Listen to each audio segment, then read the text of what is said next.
হয়েছিল খেজুর পাতার ছানি দিয়ে মাটি দিয়া লেপ দিয়া মসজিদে নববী হয়েছিল। বৃষ্টি আসলে পানিগুলিতে সব মেঝেতে ভরে যায়, সাহাবায়ে কেরাম ওই বৃষ্টির মধ্যে সেজদা দিয়েছে। আর এখন কালের বিবর্তনে সেই মসজিদে নববী একটা ঘর নির্ধারণ হতে হবে। পাটখড়ি দিয়েও যদি একটা মসজিদ বানানো হয়, সেটাও আল্লাহ পাকের কাছে মসজিদ, এবং ওইখানে নামাজ পড়লেও জামাতের সাথে আপনাকে জুমার নামাজ পড়লে 500 রাকাত নামাজের সওয়াব। পাথরের মধ্যে সেজদা করলে এত সওয়াব এমনটা না। মাটির মধ্যে যদি সেজদা করে না, এটা যখন আল্লাহ পাকের ঘর যখন ওয়াকফ হয়ে যাবে, নির্দিষ্ট যখন হয়ে যাবে, এখানে মুসলমানরা ওই ঘরে ঢুকলেই আল্লাহর তরফ থেকে বলা হচ্ছে যে যারা আমার ঘরে আসা যাওয়া করে তাদেরকে কিয়ামতের দিন পূর্ণ নূরের সংবাদ দিয়ে দাও, এবং তারা যে মোমেন এদেরকে সার্টিফাই, এরা আমার ঘরে আসা যাওয়া। পৃথিবীর কোনো ঘরের দিয়ে যাওয়া আসা করলে এই পুরস্কারের ঘোষণা নেই। পাটখড়ি দিয়া কেচার বেড়া আপনি বানাইছেন, কিন্তু সেটা যখন আল্লাহ পাকের ঘর যখন নিযুক্ত হয়ে গেল, এটার দাম সমস্ত এলাকার সমস্ত জমিন থেকে, সমস্ত ঘর থেকে সবচেয়ে বেশি দামি জায়গা আল্লাহ পাকের ঘর মসজিদ।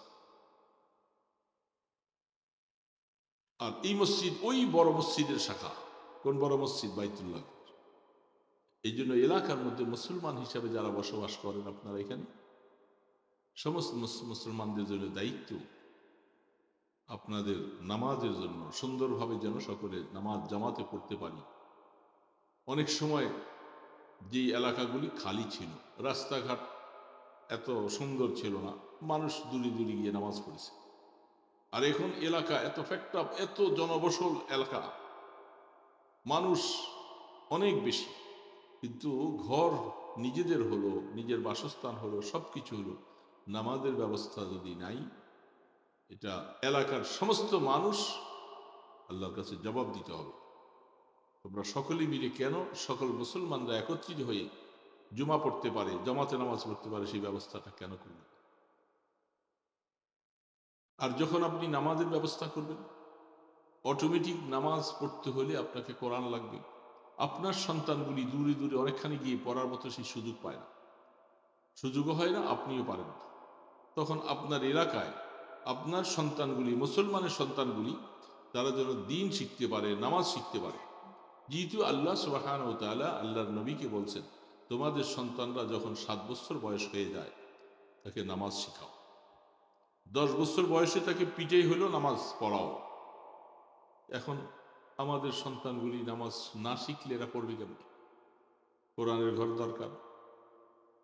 বলবেন যে হুজুর আশপাশে কত বাচ্চা, আরে অনেক সময় দূরে দূরে নিয়ে বাচ্চাদেরকে নিয়ে সেখানে দেওয়া আনা, আনা নেওয়া করা ইত্যাদি অনেক সমস্যা হয়। আমাদের মাদ্রাসায় যে হাজিপাড়া মাদ্রাসা, ঠিক রাস্তার ওইদিকে নাকি কাছেই, খুব কাছাকাছি। এখানে অনেক সময় এই যে ব্রিজ পাড়িয়ে যাওয়া যাবে না, আপনি আপনার বাচ্চারা নিয়ে এসে বলতে পৌঁছতে পারেন না, ব্যস্ত মানুষ। শামসুল আলমের মোড়ে হয়েছে অমুকখানে, কিন্তু এই এলাকার মধ্যে আছে নাকি মাদ্রাসা একটা, এই এটুকু এলাকার ভিতরে? কোনটা? হ্যাঁ, আরে আমি সেটা বলি নাই, আমি বলছি যেখানে প্রত্যেক ইমানদারের ঘরগুলি মক্তব মাদ্রাসা বানান। আপনাদের আজকালকার এই জামানায় বাচ্চা কাচ্চাগুলি, তারা দিন শিখার জন্য দূরে নিয়ে দিয়ে আসা আনা নেওয়া। অনেক সময় যে দেখেন আমাদের মর্গেনের সামনে বাচ্চাগুলাকে নিয়ে তারা সেখানে যখন দিয়ে আসে, এই তার মায়েরা, বোনেরা, বাচ্চাটা ছুটি হওয়া পর্যন্ত এই সমস্ত পার্কের আশপাশে সব বসে থাকে। ওই বাচ্চাটা নিবে আবার নিয়ে আসবে, নিরাপদ নাই, একা একা ছেড়ে দেওয়া যায় না, মা বসে থাকে। অথচ সেখানে কি শিখতেছে? জেনারেল লাইনের বাংলা, অঙ্ক, ইংরেজি শিখতেছে। কোরআন শিখার পরিবেশ তেমন নাই। মুসলমানদের জন্য সবচেয়ে বড় জিনিস হল, মুসলমান তুমি যদি তোমার সন্তানকে দিন না শিখাও, কোরআন যদি না শিখাও, তাহলে কিয়ামতের ময়দানে তুমি আল্লাহর কাছে জবাব দিতে হবে। কেন তুমি তোমার সন্তানটাকে দিন থেকে বিমুখ করে রাখো? এজন্য সমস্ত ইমানদারদের জন্য দায়িত্ব হলো, বাচ্চা মেয়ে হোক আর ছেলে হোক, তার সিনার মধ্যে দিন দাও। এই মেয়েটা যখন সহি করে কোরআন শিখবে, এই বড় হবে, তাকে যখন কোথাও বিবাহ শাদী দিবেন, সেই ঘরটার মধ্যে সে দিনই পরিবেশ কায়েম করবে, কোরআন তেলাওয়াত। মুসলমানদের ঘরে কোরআন তেলাওয়াত যদি না থাকে, ওই ঘরটা হলো শয়তানের আখড়া। রসুল বলছেন অনাবাদী ঘর, এগুলোর মধ্যে শয়তানের আড্ডা মারে। এই জন্য আফসুস লাগে মুসলমান হিসাবে আমাদের ঘরগুলি, আপনারাও যারা আছেন, আপনাদের ঘরের মধ্যে দৈনিক কোরআন শরীফ তেলাওয়াত হয় কিনা এটা চিন্তা করতে হবে। আমার ঘরে প্রত্যেক দিন কেন কোরআন তেলাওয়াত না হবে? সূরা ইয়াসিন তেলাওয়াত হতে হবে। আমরা শুধু নিজেরা অভাবের জন্য মাঝে মধ্যে বিভিন্ন কথা বলি, অথচ আল্লাহ রসুল বলছেন যেই ঘরের মধ্যে মাগরিব থেকে মাগরিবের পরে সূরা ওয়াকিয়া তেলাওয়াত হয়, ঘরওয়ালারা মহিলা হোক পুরুষ হোক, তারা কোনোদিন অভাবে থাকবে না। আল্লাহ তাদের রিজিকের ব্যবস্থা এমনভাবে করবে সে কল্পনা করতে পারবে। ফজরের পরে সূরা ইয়াসিনটা যে ঘরে তেলাওয়াত হয়, সেই ঘরের মধ্যে আল্লাহ পাক রহমত নাজিল করেন এবং তাদের জরুরতগুলি আল্লাহ মিটিয়ে দেন। আর আল্লাহ পাকের সন্তুষ্টির জন্য যদি পড়ে, তাহলে তার গুনাহ মাফ হয়ে যায়। তাহলে বাবা, আমি কোরআন যদি না শিখি তাহলে আমি কেমনে পড়ব? এটা আমাদের প্রত্যেকের জীবনের জন্য আমল করা দরকার। আমরা ছোটবেলায় পড়ি নাই, আমাদেরকে হয়তো আমাদের মা বাপ পড়ায় নাই, অথবা আমরা নিজেরা গাফলতি করে পড়িনি। আমাদের সন্তানগুলিও কি এরকমই চলবে? আমরা কি তাদেরকে দিন দিব না? তাদেরকে একটু কোরআন শিখাবো না? তো তারাও তো বলবে যে আমার মা বাবা আমাকে শিখায়নি। তো যেরকম রাস্তা চলতেছে, কামাতে দিন তো জানো, আমার মা বাবা যেরকম করছে আমি আমার সন্তানদের সাথে এরকম করতেছি। মুসলমানদের জন্য সবচেয়ে বড় জিনিস হলো কোরআন শিক্ষা। এই জন্য সারা দেশে স্কুল, কলেজ, ভার্সিটিতে বলেন তো আপনারা, আপনাদের সন্তানগুলি প্রাইমারিতে সেখানে কোরআন শিক্ষার পরিবেশ আছে? বলেন আছে? সেই পরিবেশে এটা তৈরি হয়।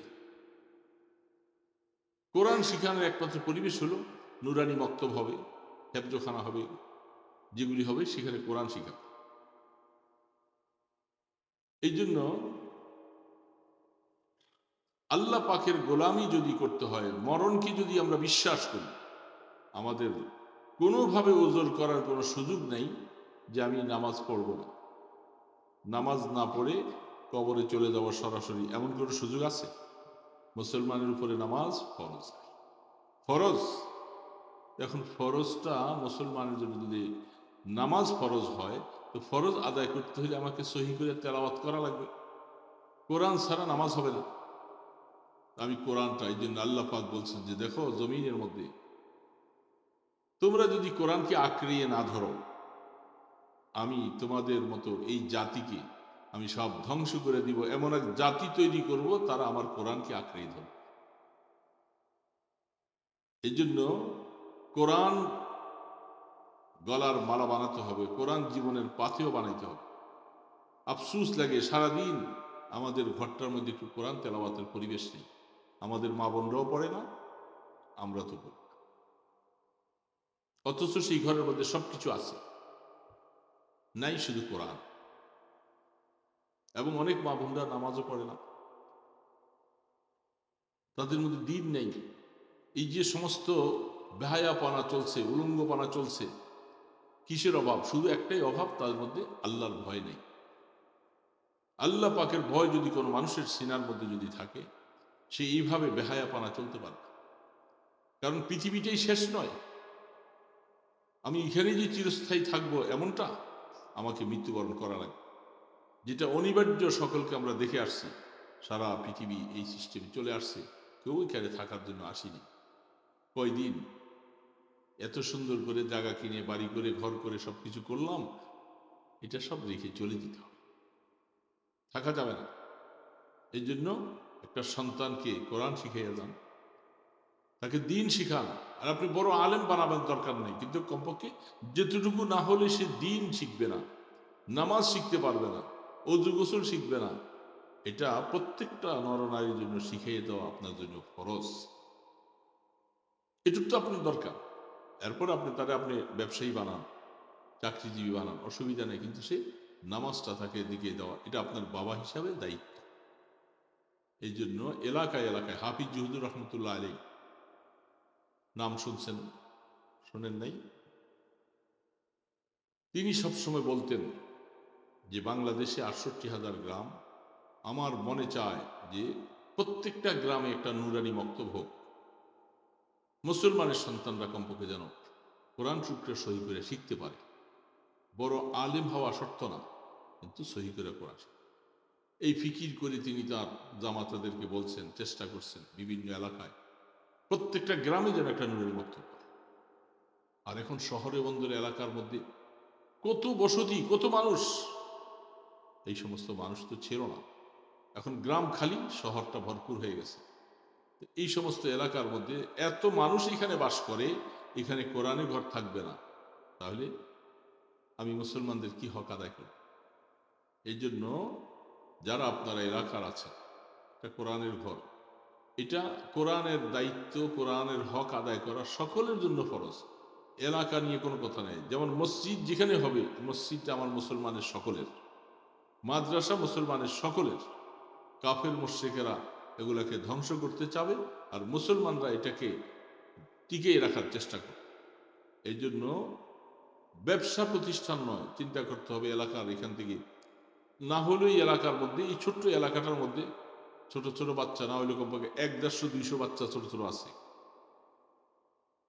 এরা তো দিন শিখে না। যদি সেই পরিবেশটা যদি আপনি দেন, তাহলে এই বাচ্চাগুলি, তাদের মা বাবা বাচ্চাগুলোকে মুক্তি বাইনে দিন, দিন শিখে গেল। আপনি কি উপকার করলেন? কোরআনের উপকার করেছেন, আল্লাহর উপকার করছেন না? আপনি আমাদের ফিকির নেই।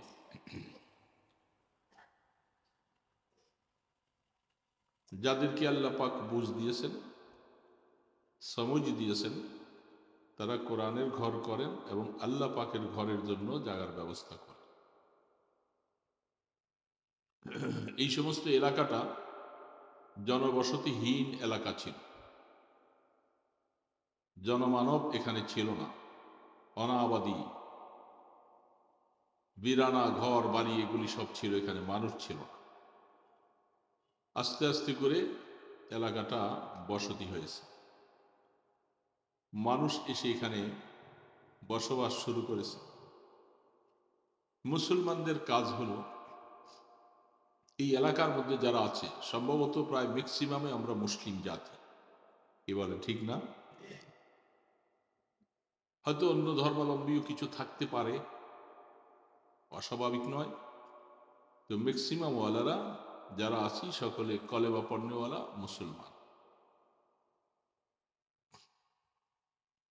মুসলমানের জন্য যেখানে যাবে সেখানে সে তার গোলামি, তার ইবাদত আল্লাহ পাকের জন্য করবে, এটি মুসলমান।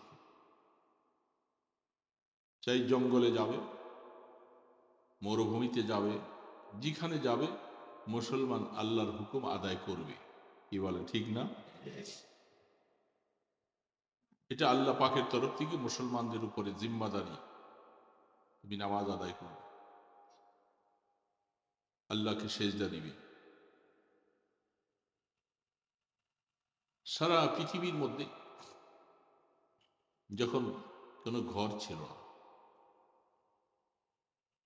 পৃথিবীটা পুরা সব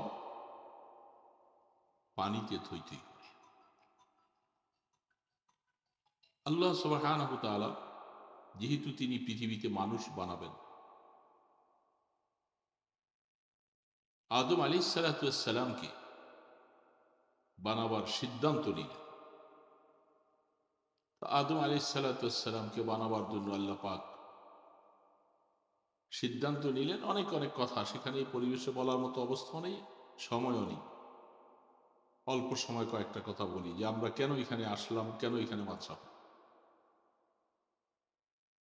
আমাদের কি দায়িত্ব, এলাকার মুসলমানদের কি হক, কি দায়িত্ব, এর উপরে মুখতাসার কয়েকটা কথা। আমরা জানি একজন ছেলে বড় হলে তার মা বাবা তাকে বিবাহ শাদী করাবে, পুত্রবধূ হবে, সংসার ধর্ম হবে। বাবা চেষ্টা করে নিজের জমিন থাকলে সেখানে একটা ঘর বানাতে, ছেলে এখানে যেন বউ বেটি নিয়ে শান্তিতে বসবাস করতে পারে। এটা একজন বুদ্ধিমান বাবায় চিন্তা করে। যদি সেই পরিবেশ না থাকে তাহলে সে ভাড়ার চেষ্টা করে, ভাড়া বিভিন্নভাবে ভাড়া থেকে হলেও জীবনটা কাটে।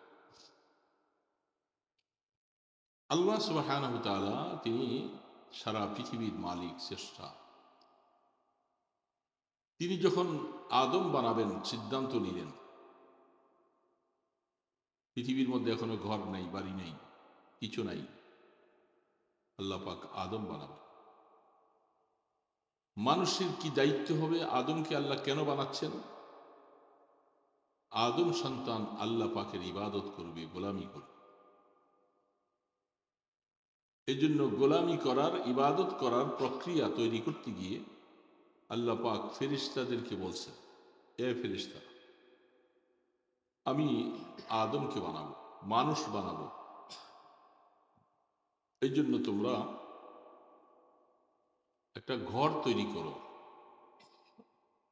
যে ঘরটা বরাবর একটা ঘর আগে তৈরি হয়েছে সপ্তম আসমানের উপরে, সেই ঘরটার নাম মসজিদে বাইতুল মামুর। ফেরেশতারা যেখানে তাওয়াফ করে, আল্লাহর ইবাদত করে। জমিনে কোনো ঘর নেই, এই জন্য ঠিক তোমরা ওই ঘর বরাবর জমিনের মধ্যে সর্বপ্রথম তোমাদের জিম্মাদারি হলো একটা ঘর বানাও। এটা জমিনবাসীর জন্য ইবাদতের কেন্দ্র হবে। পৃথিবীর যে অঞ্চলেই তারা থাকুক না কেন, তাকে কেবলা বানাইয়া তারা আল্লাহকে ডাকবে, ইবাদত করবে। এই জন্য ফেরেশতারা ওই মসজিদ বরাবর সরাসরি জমিনের মধ্যে ঘর বানাবার জন্য সপ্ত জমিনের নিচ থেকে তার ফাউন্ডেশন দিয়ে, ভিত্তি দিয়ে আল্লাহ পাক তার ঘর বাইতুল্লাহকে বানাতে শুরু করলেন। আল্লাহ পাকের ঘর বাইতুল্লাহ তৈরি হয়ে গেল। বিভিন্ন সময় নূহ আলাইহিস সালাম পর্যন্ত ছিল, সেই বন্যায় এটা ভেঙে চুরমার হয়ে যায়। আল্লাহ সুবহানাহু ওয়া তাআলা আবার ইব্রাহিম আলাইহিস সালামকে দিয়ে সেই ঘরটা বানালেন। এটাও বিভিন্ন সময় ভাঙছে, আবার মেরামত করা হয়েছে। এই ঘরটার দ্বারা কি কাজ? এই জন্য সারা পৃথিবীর যত মুসলিম জাতি আছে সমস্তদের, তারা আল্লাহর ইবাদত করতে হলে তাদের দিলটাকে স্থির করার জন্য আল্লাহ পাক বলে দিয়েছেন, এই বাইতুল্লাহ বানাইলাম, খানায় কাবা বানাইলাম, তোমরা প্রত্যেকে যেই দিকে থাকো ওই দিকে ফিরে তোমরা নামাজের মধ্যে নিয়ত বাঁধবা। এই ঘর তৈরি হল। সারা পৃথিবীর মানুষ এখন আমরা অনেকে আছি বাইতুল্লাহ দেখি নেই, যাইতে পারি নেই, কিন্তু কাবাতি শরীফেতে আল্লাহু আকবার যখন বলি, আমরা কাবাকে কেবলা মেনে নামাজ পড়ি, এটা আমাদের জন্য ফরজ। সমস্ত নবী রসুল যাদেরকে দেখা যায়, আমাদের নবী মুহাম্মদ রাসূলুল্লাহ সাল্লাল্লাহু আলাইহি ওয়াসাল্লাম, তিনি যখন মক্কা শরীফ থেকে হিজরত করে যখন মদিনা শরীফ চলে গেলেন, তিনিও সেখানে কি কাজটা করলেন? প্রথম কাজটা করলেন, একটা মসজিদ বানাই, যেটাকে মসজিদে কোবা বলা হয়। হজের মৌসুমে গেলে দেখা যায় মসজিদ বানাই, সেখানে 14 দিন থাকলেন।